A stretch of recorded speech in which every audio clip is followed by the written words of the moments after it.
दोस्तों आज की वीडियो से हम अपनी मंथली करंट अफेयर की जो सीरीज है उसे स्टार्ट कर रहे हैं।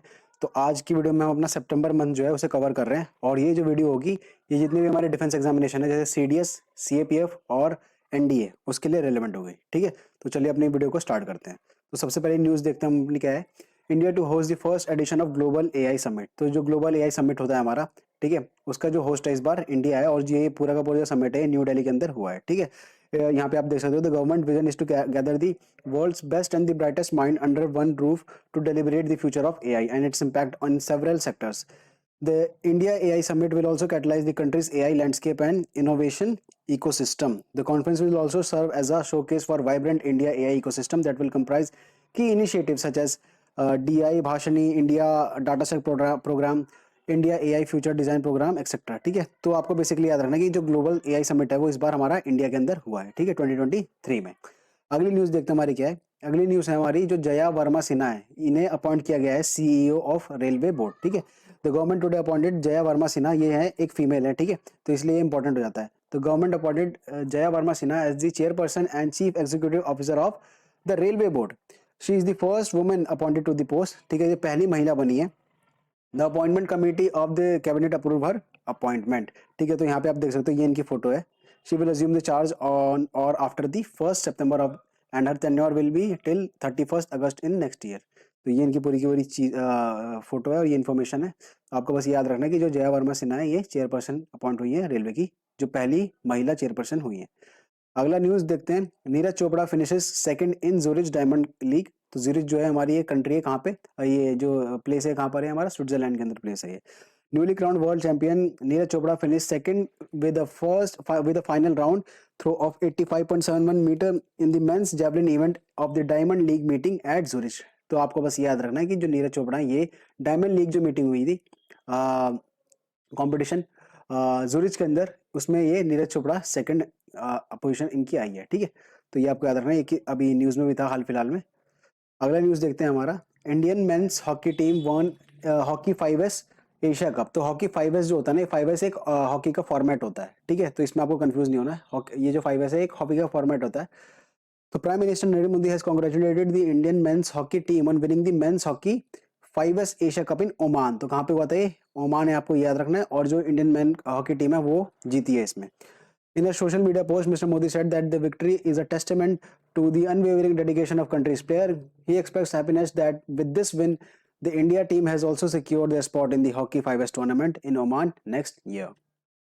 अगली न्यूज़ देखते हैं हमारी।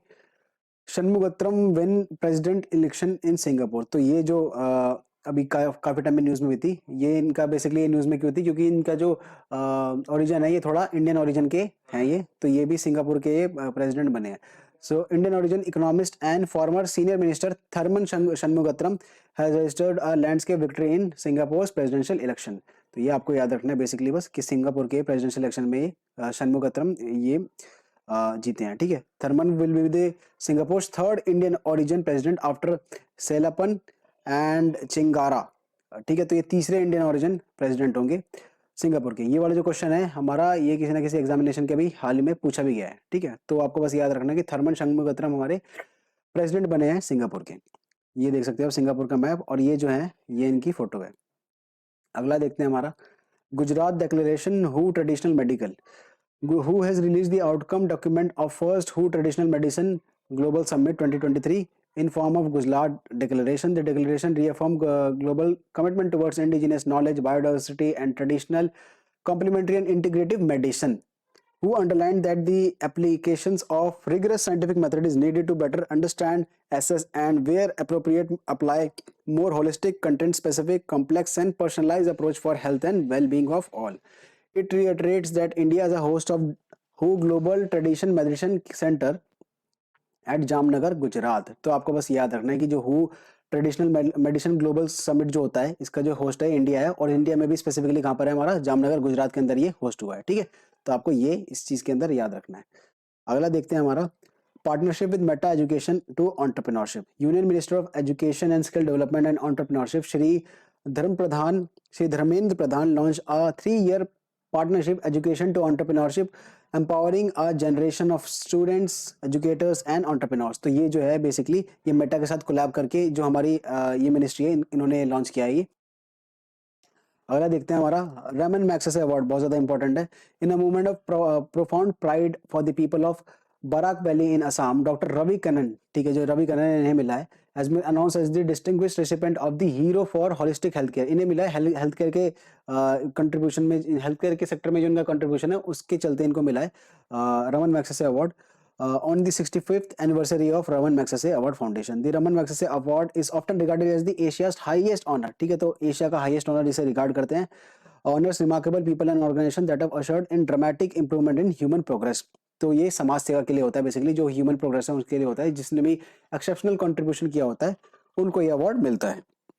Doctor Kannan's pioneering contribution to the revolutionising cancer care in India's north eastern region, तो जो कैंसर का फील्ड है उसके अंदर इन्होंने एनॉर्मस कंट्रीब्यूशन किया है, तो उस पे इन्हें मिला है। तो यहाँ पे आप देख सकते हो इनकी फोटो है यहाँ पे डॉक्टर कैनन की यहाँ पे, और इनके साथ साथ 3 अलग लोगों को भी मिला है। This year the ceremony 64th edition 4 Asians were given the Ramon Magsaysay award. ठीक है, तो 4 एशियंस को मिला है इस बार रमन मैग्सेसे अवार्ड। यहाँ पे देख सकते हो उनके नाम है, कॉर्वी रक्षंत फ्रॉम बांग्लादेश, ये बांग्लादेश के हैं, Eugenia Lemos from Timor Leste, और Miriam Coronel Ferrer from Philippines, and doctor Ravi Kannan from India. ठीक है, तो ये 4 लोग जो हैं, इन 4 लोगों को रमन मैग्सेसे अवार्ड मिला है।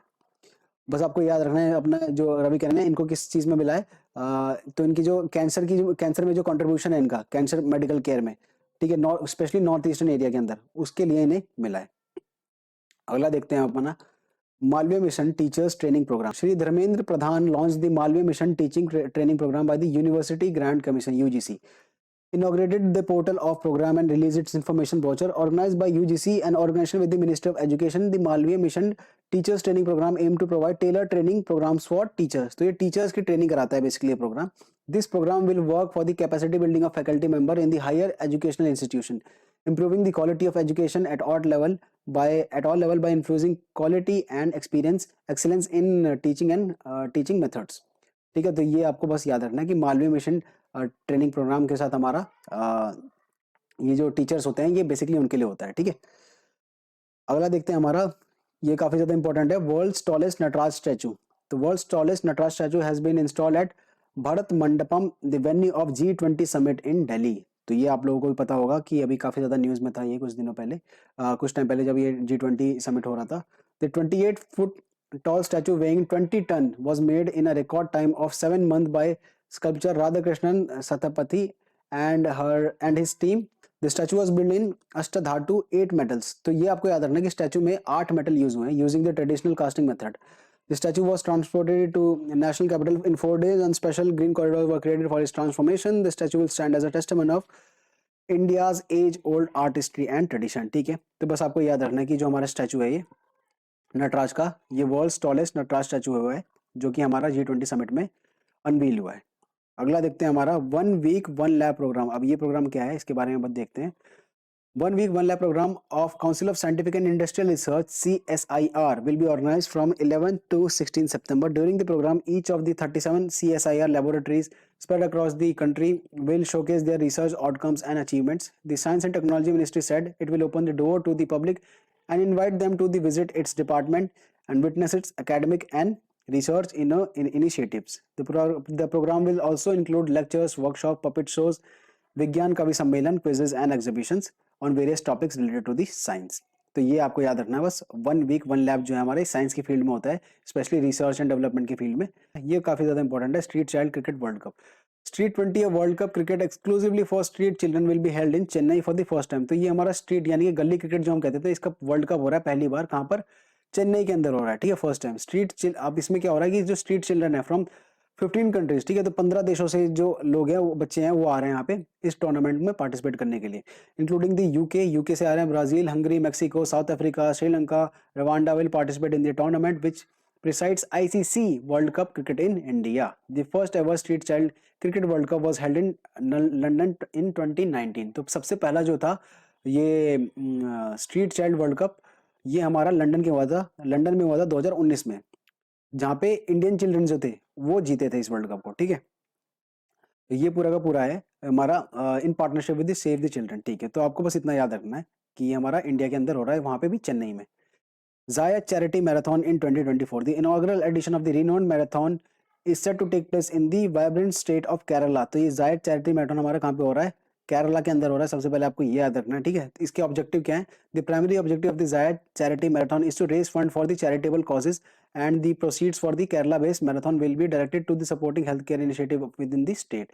तो ये हमारा चैरिटेबल कॉजेज के लिए मैराथन है, ये होता है हमारा। और ये होता किनके रिमेम्बरेंस में है, ये देख लो आप। The Zayed Charity Marathon is a prestigious event honoring the legacy of late Sheikh Zayed bin Sultan, ठीक है। तो लेट शेख जायद बिन सुल्तान जो थे, ये फॉर्मर प्रेसिडेंट थे यूएई के, तो इनके रिमेम्बरेंस में होता है ये मैराथन हमेशा। और अभी हमारा ये केरला के अंदर हो रहा है। सबसे पहले लॉन्च हुआ था हमारा अबू धाबी में 2001 में to promote humanitarian and charitable messages, ठीक है। तो बस आपको इतना याद रखना कि जो जायद चैरिटी मैराथन है ये हमारा केरला के अंदर हो रहा है 2024 में। अगला देखते हैं हमारा hello UPI Bharat bill pay connect, ये काफी ज्यादा इंपॉर्टेंट है। The NPCL has launch hello UPI for easy conventional payment and Bharat bill pay connect for effortless bill payment via voice assistant smartphone and feature phones, ठीक है। तो hello UPI का क्या काम होता है? Hello UPI will allow users to make payment from engaging in conversation with their smartphone, whether it's splitting the bill of the restaurant, sending money to a friend or settling utility bill। उसके बाद हमारा Bharat bill pay connect क्या कह रहा है? Bharat bill pay connect enables users to pay their bill through natural conversation with popular voice assistant, ठीक है। तो वॉइस असिस्टेंट का यूज करके भी अब आप जो है अपनी यूपीआई पेमेंट कर सकते हो। तो ये जो दो नाम है, ये हेलो यूपीआई और भारत बिल पे कनेक्ट, ठीक है, ये आपको याद रखना है। ये हमारा इंडिया ने इसको ग्रीन झंडी दे दी है। AU inducted as permanent member of G20, ये बहुत ज्यादा इंपॉर्टेंट है। जो हमारा अफ्रीकन यूनियन है, ये आपने लेटेस्ट अभी देखा भी होगा कि जो हमारा अफ्रीकन यूनियन है ये G20 का जो पार्ट बन गया है, ठीक है। African union become a permanent member of G20, ठीक है। तो ये आपको याद रखना है, ये जरूर पूछा जाएगा। PM invited the head of African Union Azali Assoumani, ठीक है, Azali Assoumani to take his seat as a permanent member of the G20। तो ये आपको ये नाम भी याद रखना है, अजाली ओसोमनी। ये कौन है? हमारे हेड ऑफ अफ्रीकन यूनियन है। और India has proposed that the African Union be granted as permanent membership of the G20 with this sense of सबका साथ सबका विकास। On his remark at the first session title One Earth, Mr. Modi said India's G20 presidency has become a symbol of inclusive of सबका साथ both inside and outside the country। तो बस आपको ये याद रखना है कि हमारे जो G20 में अफ्रीकन यूनियन जो है ये एक परमानेंट मेंबर बन चुका है। और इनके हेड जो है वो कौन है? अजाली ओसमनी। आगे देख सकते हो, ये फोटो है प्रॉपर, ठीक है। आगे देख सकते हैं क्या न्यूज है हमारी। Partnership for global infrastructure and investment, president of United state of America Joe Biden has hailed the historic agreement for the new India Middle East Europe economic corridor. ये बहुत ज्यादा इंपॉर्टेंट एक हमारी न्यूज है। इसे आपको अच्छे से याद रखना है कि ये आईमेक जो है ये हमेशा न्यूज में रहता है। आईमेक क्या है? इसकी पहले तो फुल फॉर्म याद रखना है, India Middle East Europe economic corridor as a game changing regional investment. President Joe Biden said that the project will bridge ports across the two continents and would make it easier to trade, export clean energy and expand access to reliable clean energy। तो basically हमारा जो ये IMEC है, इसका काम क्या है basically कि ये एक प्रोजेक्ट है जिसके तहत एक कॉरिडोर बनाया जाएगा, जिससे क्या होगा, हमारी जो ट्रेड है और जितने भी हमारे बिजनेस हैं वो हमारे बहुत ज्यादा ईजी हो जाएंगे करने के लिए। तो इसलिए इसका नाम है India Middle East Europe corridor, ठीक है। ग्लोबल बायोफ्यूल अलायंस, ये भी बहुत ज्यादा इंपॉर्टेंट है क्योंकि ये जितने भी हमारे न्यूज हैं जिसमें हमारे एनवायरमेंट से रिलेटेड है, जितने भी न्यूज हमारे, ठीक है, वो हमारे काफी ज्यादा इंपॉर्टेंट हो जाते हैं क्योंकि यूपीएससी काफी क्वेश्चंस पूछते हैं वहां से। Prime minister Shri Narendra Modi along with leader of Singapore, Bangladesh, Italy, USA, Brazil, Argentina launch the global biofuel alliance on the sidelines of G20 summit in new Delhi, ठीक है। तो जो अभी G20 समिट हुआ था उसके साइडलाइन में प्राइम मिनिस्टर मोदी ने ग्लोबल बायोफ्यूल अलायंस लॉन्च किया है। अब ये बेसिकली है क्या, इसके बारे में पढ़ लेते हैं। The global biofuel alliance GBA is an initiative by India in the G20 chair. The alliance intend to expedite the global uptake of biofuel through facilitating technology advancement, intensifying utilization of sustainable biofuels, shaping robust standards setting and certification through the participation of wide spectrum of stakeholders. The alliance will also act as a central depository of knowledge and export hub. The GBA aims to serve as a catalyst platform fostering global collaboration for advancement and widespread adaptation of biofuel। तो basically हमारा ये biofuel को जो है उसके upliftment के लिए है कि बायोफ्यूल की जो यूजेज है वो ज्यादा से ज्यादा बढ़े हमारे में, ठीक है। तो ये आपको याद रखना है जो ग्लोबल बायोफ्यूल अलायंस है हमारे, ये प्राइम मिनिस्टर मोदी ने लॉन्च किया है G20 समिट के अंदर, इतना आपको याद रखना है। अगला न्यूज देखते हैं हमारा रेयर ग्रीन कॉमेट निशिमुरा, ये बहुत ज्यादा इंपॉर्टेंट है। A rare green comet Nishimura graces our sky after 400 years. It will be visible in the northern hemisphere. The comet about a kilometre in size, ठीक है, 1 kilometre का size था इस पूरे के पूरे कॉमेट का, will pass by Earth at a distance of 78 million miles on September 12, ठीक है। तो आपको बस ये याद रखना है हमारा। और ये कॉमेट डिस्कवर किसने हुआ था, तो एमेच्योर जापानीज एस्ट्रोनॉमर, ठीक है, जापानीज के द्वारा ये डिस्कवर हुआ था ये कॉमेट। आपको बस इतना याद रखना है। और ये क्या याद रखना है कि जो हमारा ये निशिमोरा है, इसके बारे में पूछ लेगा निशिमोरा क्या है, तो आपको बताना है कि ये ग्रीन कॉमेट है, ठीक है, रेयर ग्रीन कॉमेट है। ये देख सकते हो, इसकी फोटो है। आगे देखते हैं अगला न्यूज क्या है हमारा। Supreme Court will come under the national judicial data grid. ये भी बहुत ज्यादा इंपॉर्टेंट है। Prime minister Narendra Modi has hailed the announcement of the chief justice of India DY Chandrachud wherein he has informed that the Supreme Court of India will come under the national judicial data grid platform which provides the tracking of pendency of cases. तो ये basically एक online एक platform है जिसमें हम ये देख सकते हो आप जितने भी नंबर ऑफ केसेस पेंडिंग है जो चल रहे हैं, ठीक है, उसके बारे में ये पूरी जनता को बताता है, ठीक है। तो एक ट्रांसपेरेंसी की तरफ एक कदम है ये, ठीक है। In a social media post, Modi said that this such harnessing of technology will further support transparency and enhance the judicial delivery system in the country. उसके बाद the NJDG portal is a national depository of data relating to the cases instituted, pending and disposed by the court across the length and breadth of the country. ठीक है, तो ये उसी सारी चीजें के बारे में बात करते हैं, कितने केसेस चल रहे हैं, कितने डिस्पोज हो गए हैं, ठीक है, कितने पेंडिंग है, वो सारी चीजों के बारे में बात करता है। तो आपको याद रखना है कि नेशनल जुडिशियल डाटा ग्रिड हमारा क्या है, ये सुप्रीम कोर्ट के अंदर आता है जो ट्रांसपेरेंसी को प्रमोट करता है, एक पोर्टल है बेसिकली।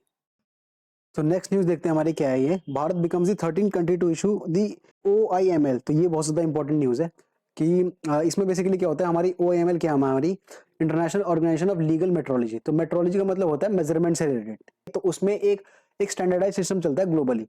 तो जो OIML है यानी कि international organisation of legal metrology, ये सर्टिफिकेट इशू करती है कंट्रीज को। और मतलब वो सर्टिफिकेट फिर प्रमाण होता है कि वो कंट्री अपना खुद का वेट्स और मेजर पूरी दुनिया में सेल कर सकती है, ठीक है। तो ये बेसिकली आपको याद रखना है कि जो इंडिया है यानी कि भारत, वो हमारा 13th कंट्री बन चुका है जिसे OIML ने सर्टिफिकेट दिया है, ठीक है। Bharat becomes the 13th country in the world that can issue internationally accepted OIML, that is international organisation of legal metrology. आपको फुल फॉर्म भी याद रखनी पड़ेगी। Domestic manufacturer can now get their weights and measuring instrument tested in Bharat and sell in the international market, ठीक है, जैसा मैंने आपको बताया। तो इस सर्टिफिकेट से भारत को ये अथॉरिटी मिल जाती है। तो इसके बारे में बेसिकली यही है, ठीक है। तो इतना आपको याद रखना है। अगली न्यूज देखते हैं हमारी क्या है।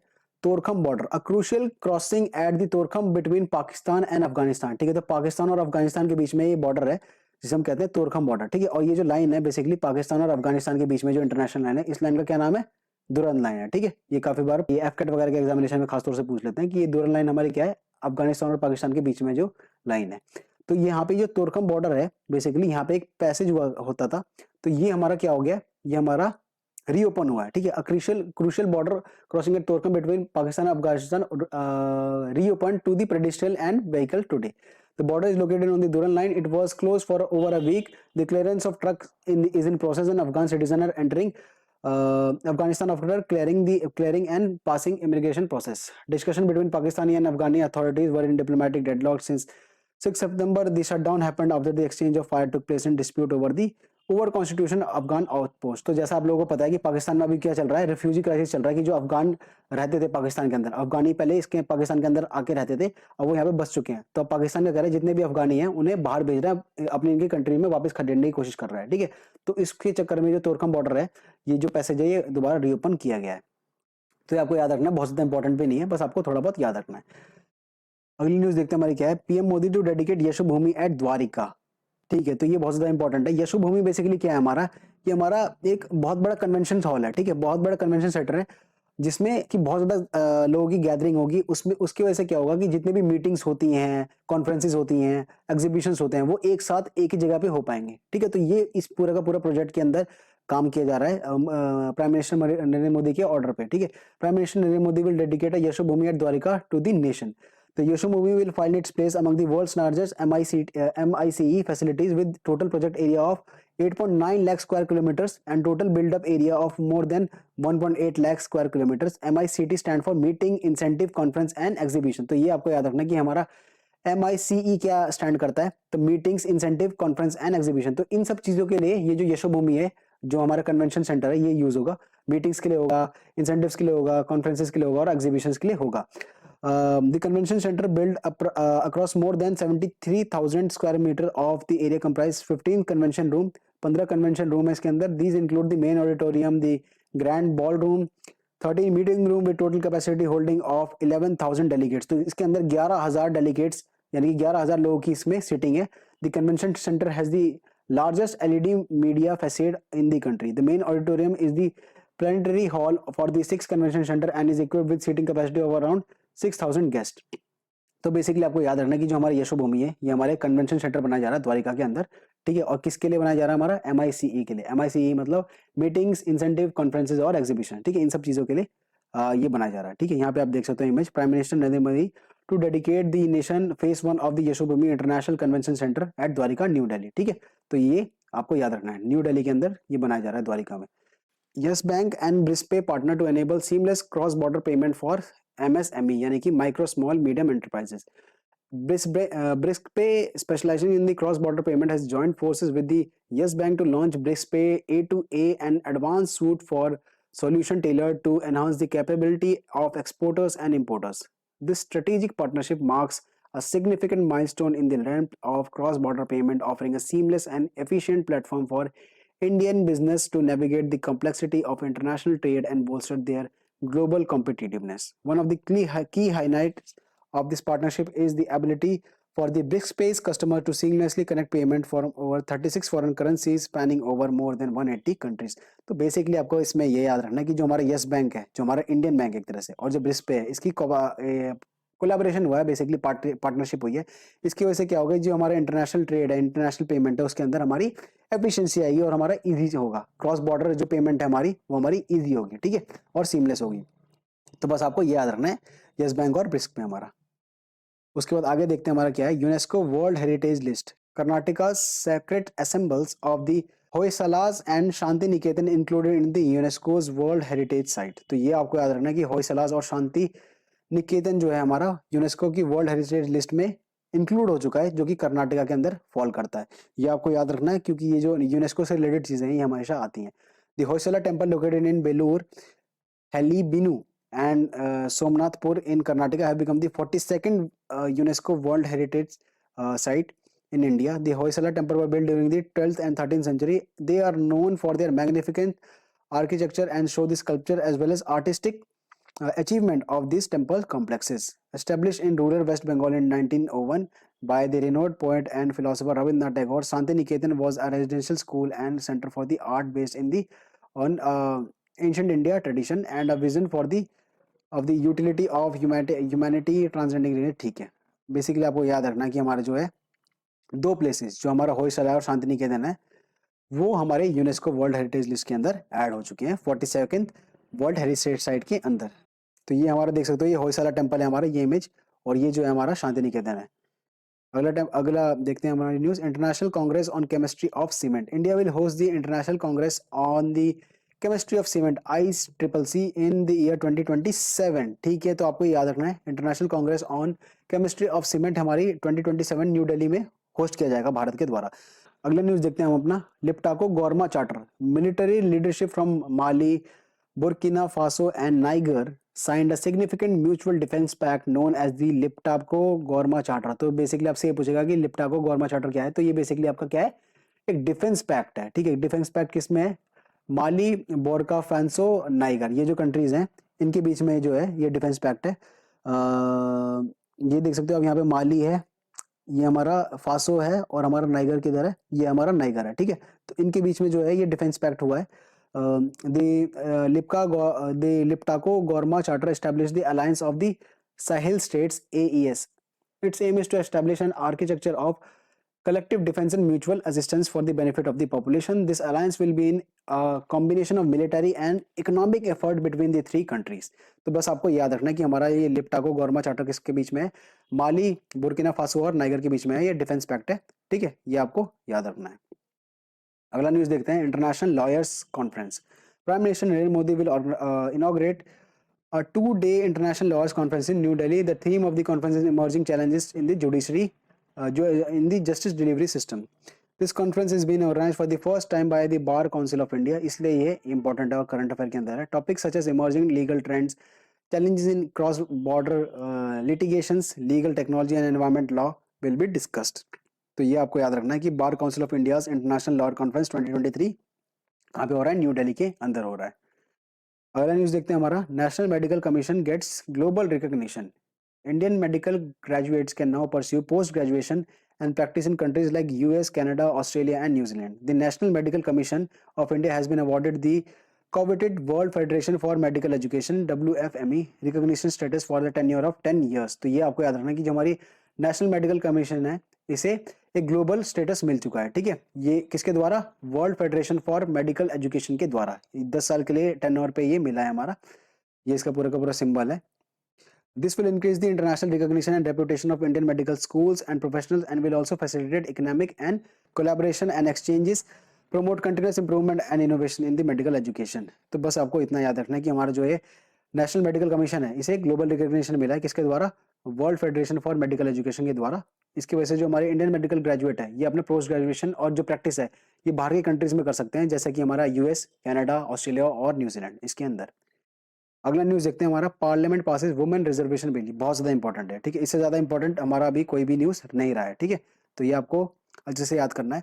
Parliament has pass the constitution 128th amendment. ये भी आपको याद रखना है कि कौन सा अमेंडमेंट है हमारा? 128th अमेंडमेंट है 2023 which seeks to reserve 1/3 of the total number of seats of women in Lok Sabha, state legislative assembly and Delhi assembly, ठीक है। तो लोकसभा, स्टेट लेजिस्लेटिव असेंबली जो होती है हमारी और जो दिल्ली असेंबली है इसके अंदर हमारा 1/3 जो सीट है, टोटल नंबर ऑफ सीट है, वो हमारी वुमेन के लिए रिजर्व होंगे, ठीक है। यहाँ पे याद रखना, आपको कंफ्यूज करेगा कि राज्यसभा है या नहीं है, ठीक है। तो राज्यसभा के अंदर हमारी सीट रिजर्व नहीं करी गई है, ठीक है। स्टेट लेजिस्लेटिव असेंबली यानी कि विधानसभा के अंदर भी रिजर्वेशन हुआ है, लेकिन जो विधान परिषद होता है, ठीक है, लेजिस्लेटिव काउंसिल जो होता है उसके अंदर भी हमारा नहीं हुआ है रिजर्वेशन, ठीक है।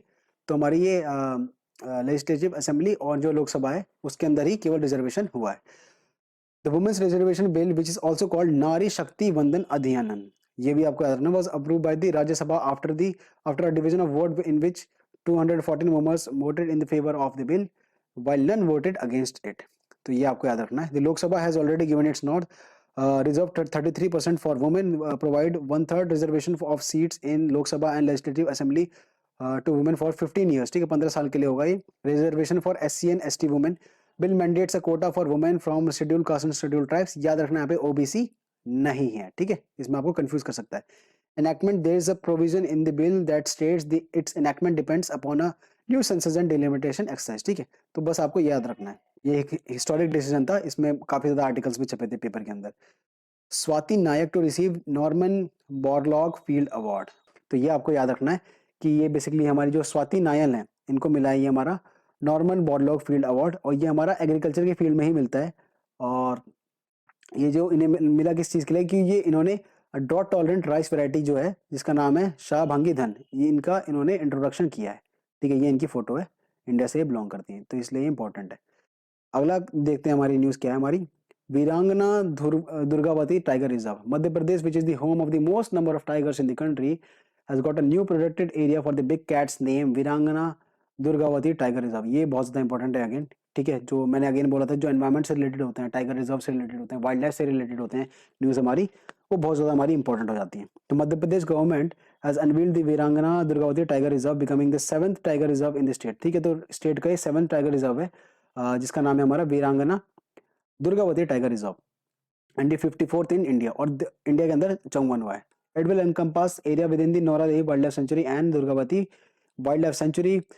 The Singhora fort is located within the reserve. तो बेसिकली आपको याद रखना है कि जो हमारा वीरांगना दुर्गावती टाइगर रिजर्व है ये हमारा किस में इंट्रोड्यूस हुआ है? मध्य प्रदेश गवर्नमेंट ने इसे इंट्रोड्यूस किया है, ये आपको याद रखना है। और ये हमारा इंडिया का 54 टाइगर रिजर्व है, और मध्य प्रदेश का है हमारा, मध्य प्रदेश का हमारा 7th है, ठीक है। अगले देखते हैं हमारे news, 9th BRICS parliamentary forum, okay. Deputy chairperson of Rajya Sabha Harivansh will lead a parliamentary delegation to participate in the 9th BRIC parliamentary forum to be held in Johannesburg. तो ये बेसिकली कहाँ होगा आपको याद रखना है, पहले तो वेन्यू याद रखना है, जोहान्सबर्ग के अंदर होगा हमारा ये 9th बिल जो ब्रिक्स पार्लियामेंट्री फोरम है। As the head of the delegation, he will make an opening statement and also chair a session on climate change and legislative mobilization in the BRICS countries. ये देख सकते हो आप, इनकी photo है। और BRICS के आपको मेंबर पता ही होंगे, Brazil, Russia, India, China and south Africa, ठीक है। और अभी रिसेंटली कुछ अफ्रीकन कंट्री भी इसके अंदर ऐड हुई हैं। अब जो हमारी कुछ डिफेंस की न्यूज़ रह गई हैं तो उन्हें कवर कर लेते हैं। तो सबसे पहली न्यूज़ हमारी क्या कह रहा है, army to buy 130 tether drones. तो ये हमारी जो इंडियन आर्मी है वो 130 टेथर ड्रोन्स बाय करने की पोजीशन में है अभी। तो इसमें देखते हैं क्या कह रहा है ये। In the continuation with steps to strengthen intelligence and surveillance system along the LAC, the Indian Army on Monday signed a contract with a local manufacturer for the supply of Tether drone system and a tank driving simulator. Indian Army is a message. Indian Army in a message confirmed that signing of the contract for the procurement of 130 Tether drones and 19 track driving simulators. The induction of the new equipment will enhance the overall operational preparedness of the Army, said the force. Contract of the drone system for the long distance surveillance and intelligence gathering along the border was signed with indigenous company named new space research technology private limited. तो इस company के साथ जो है ये पूरा का पूरा साइन हुआ इसके साथ।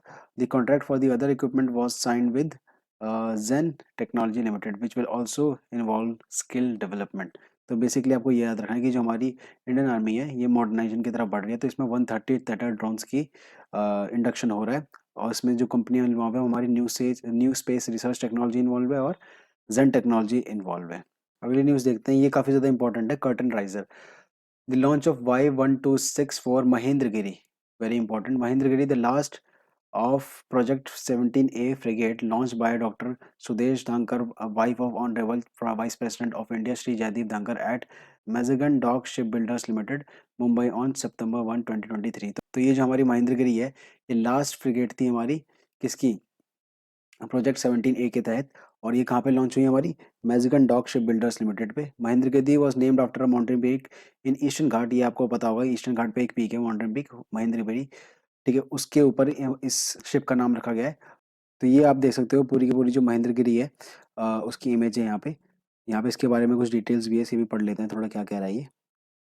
The Mahendragiri it is the last project of 17A frigate launched at Mazagon Dock Shipbuilders, Mumbai today.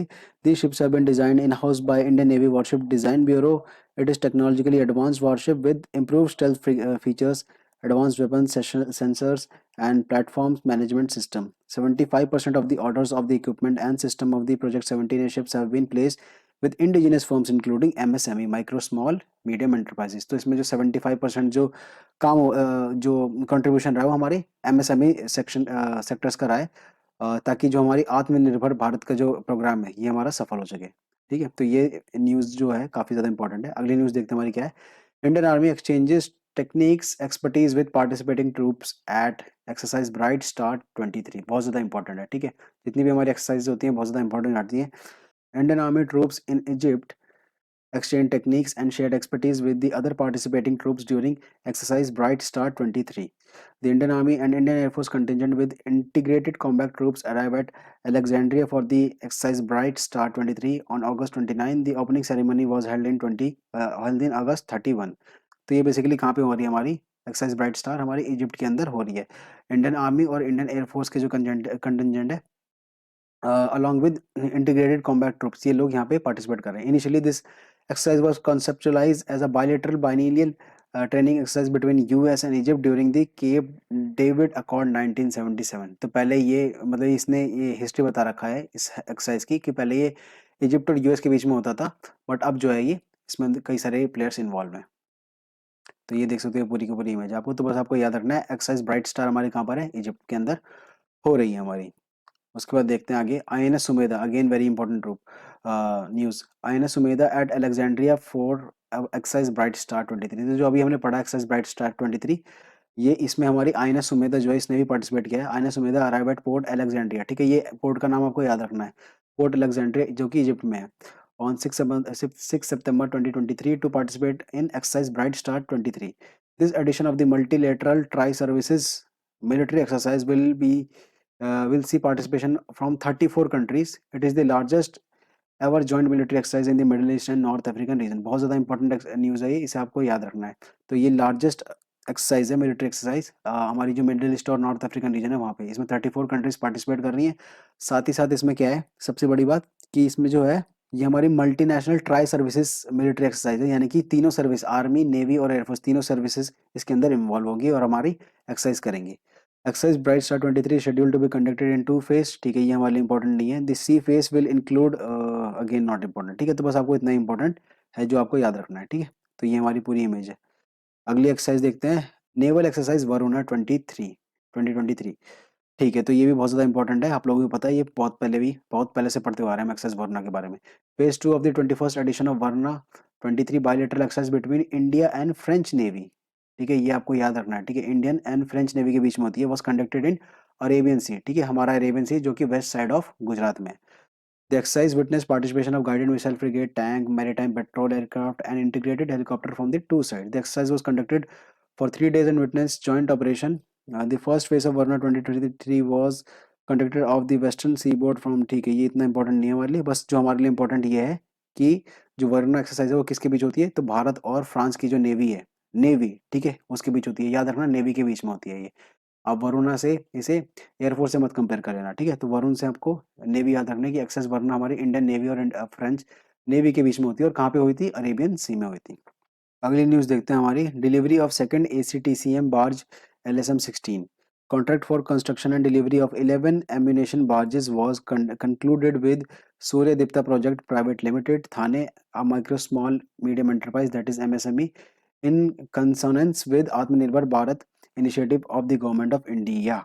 तो जो बार्ज होता है बेसिकली, जो बार्ज लिखा है, ये बेसिकली एक वेसल को कहते हैं, ठीक है, स्मॉल वेसल होती है ये, अलग अलग पर्पज के लिए यूज होती है। तो इसका जो कॉन्ट्रैक्ट है ये दिया था किसे, सूर्य दीप्ता प्रोजेक्ट प्राइवेट लिमिटेड को। तो इसका जो है, तो इसमें जो हमारी सेकंड बार्ज जो है उसकी डिलीवरी हो चुकी है, ठीक है, तो ये इसके बारे में बता रखा है, आपको बस थोड़ा बहुत याद रखना है।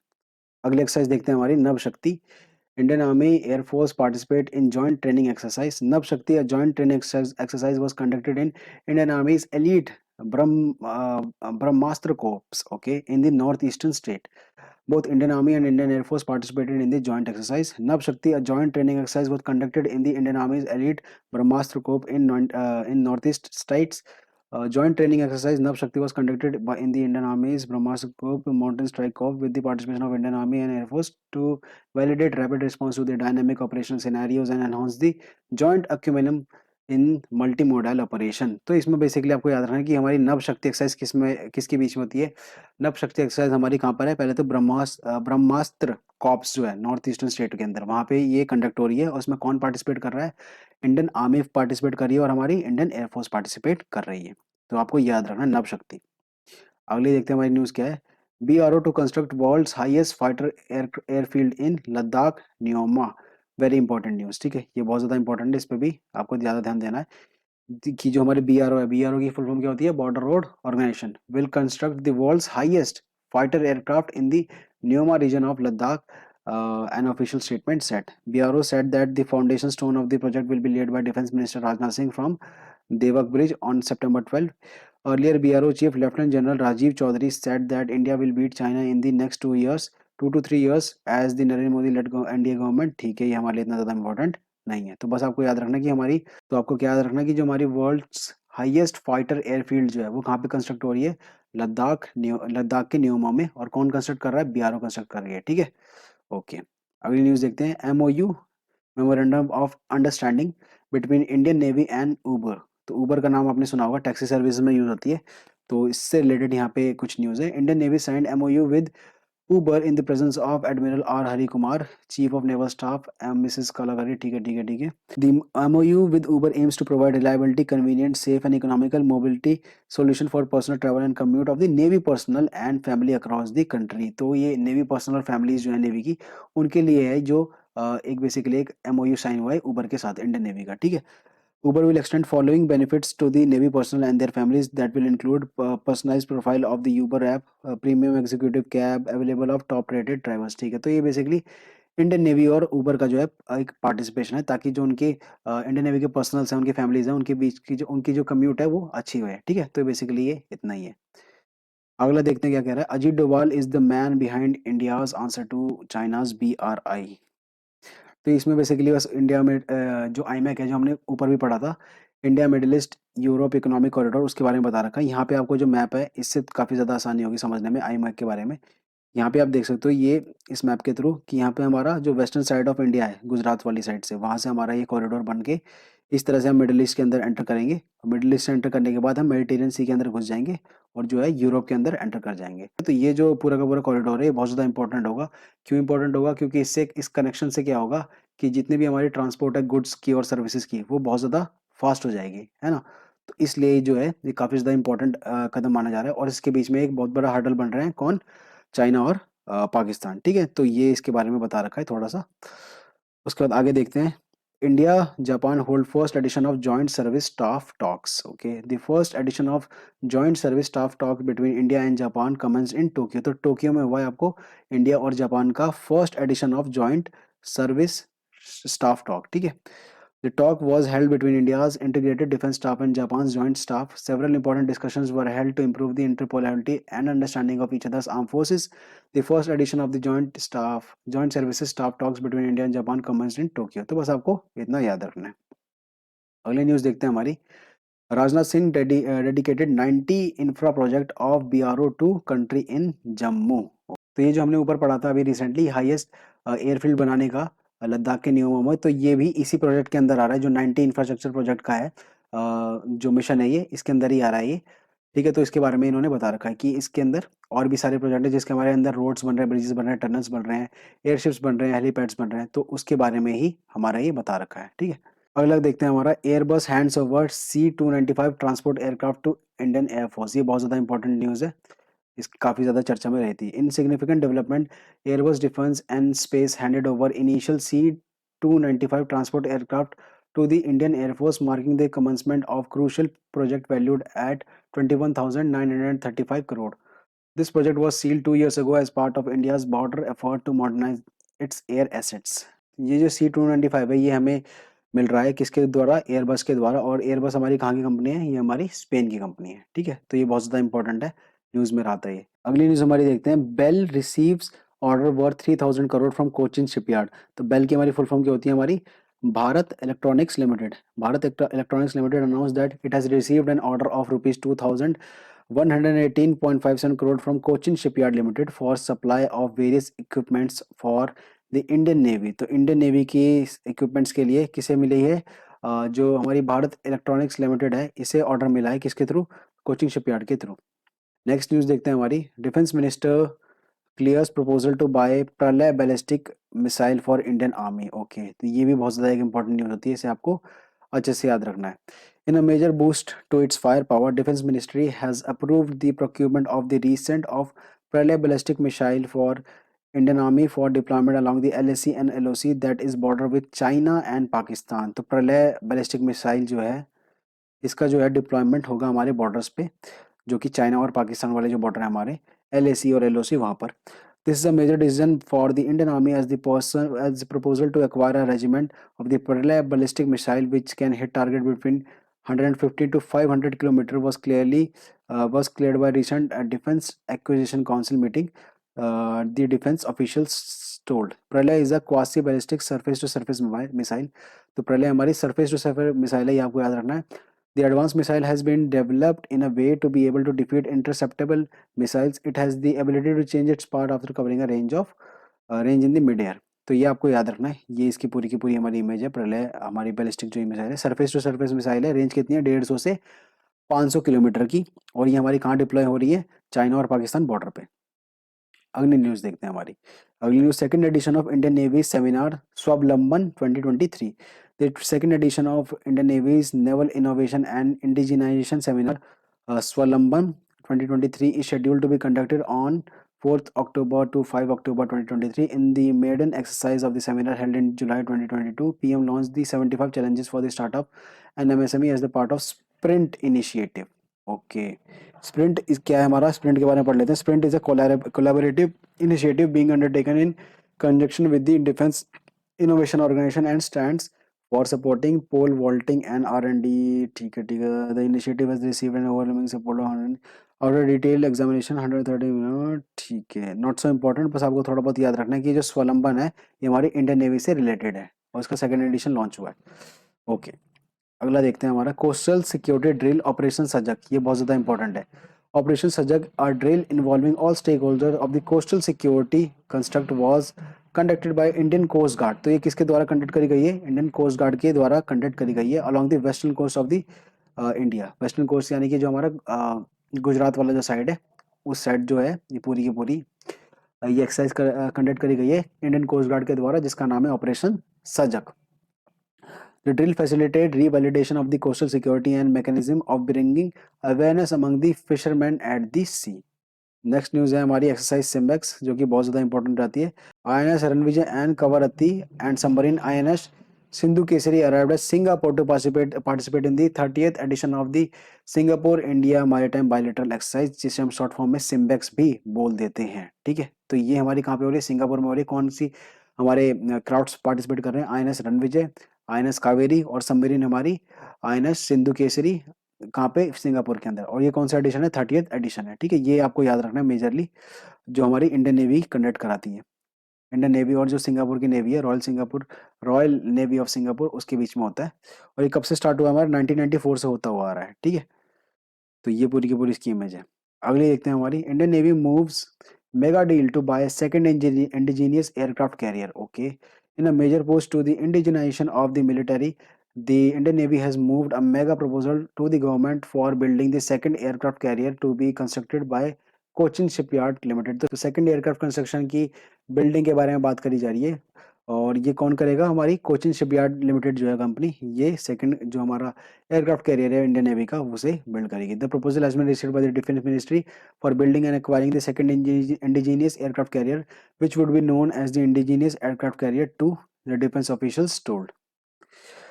The first indigenous aircraft carrier INS Vikrant was commissioned by Prime Minister Modi in Kochi. तो INS Vikrant हमारा सबसे पहला जो है एयरक्राफ्ट कैरियर था last year, where the expertise development by the Cochin shipyard limited in the unit was uploaded. Okay, तो अब INS Vikrant के बाद हमारी जो अगला एयरक्राफ्ट है वो भी इसके बारे में बातचीत हो रही है, जिसे हम कहेंगे इंडिजिनियस एयरक्राफ्ट कैरियर 2. अगली न्यूज देखते हैं हमारी.